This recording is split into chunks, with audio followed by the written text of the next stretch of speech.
The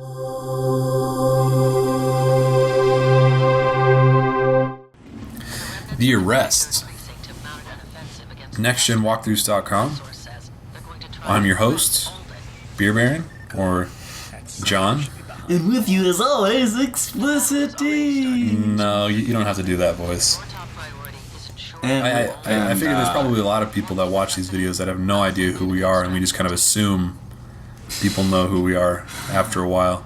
We're so famous, though, dude. We have a podcast. Well, we've been doing this for a while. TV show. And a lot of people do recognize our voices and have seen the other shit that we do, but not always. So this is another Ghostbusters mission. You gotta follow this guy.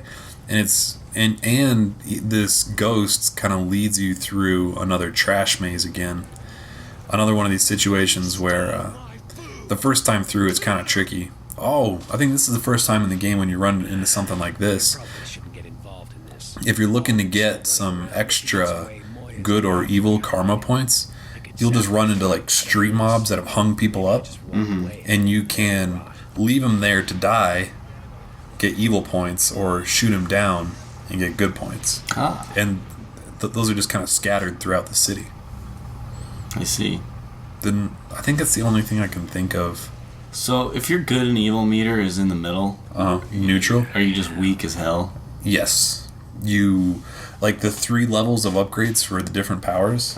You have to, there's 3 levels of good and 3 levels of bad. You have to be the 3rd level of good to get the 3rd level of good powers and to maintain it.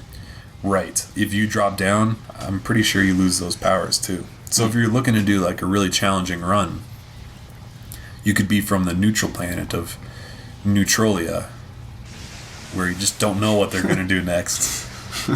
I'm trying to quote Futurama, but I'm not getting it right. I like the yarn people in that episode. Yeah.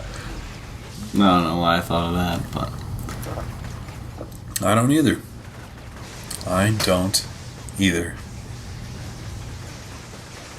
Anyway. So today I hooked up our YouTube accounts to a new Twitter account. NGWHD. Twitter.com/NGWHD is the account.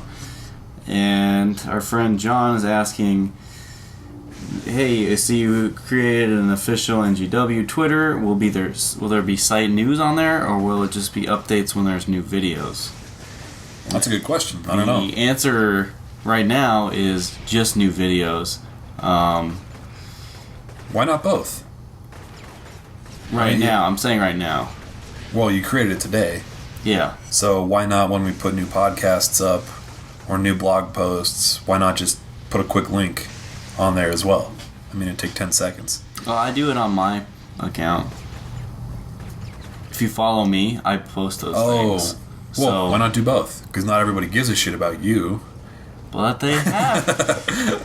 I'm trying to get more people to follow me. Oh, so that's your... Alright, I'll post it on... Okay, never mind. Yeah, sure, I'll put site news on there. Cool. You got to, too, though. I've got to... You have to help. Oh, okay. If you do a blog post, you have to put the thing. Alright. If I do it, I'll do it. Alright. Easy enough. Damn it, we just created more work for ourselves. Yeah, and Twitter's fucking worthless, so... That's weird. This guy it says from John, but he signed his name as Mike. So thanks, Michael John. Maybe Mike is his middle name. Yeah, maybe. Who knows? Can we do a walkthrough for Overlord 2? You want to answer that on? No, I will not be doing a walkthrough for Overlord 2. I'm sure someone will make one for our site, though. We have a lot of contributors lately, all doing a really good job, and I'm going to focus on only the big names from now on. So Overlord and even inFAMOUS, starting with my new policy of only the big shit, probably would not have been made. So yeah, my next guide is Fallout 3. I will be working on that until Halo ODST comes out. Okay, here's a random email. Just want to know what we think. Basically, he's asking, what do we think makes, quote unquote, makes a game? Mm-hmm.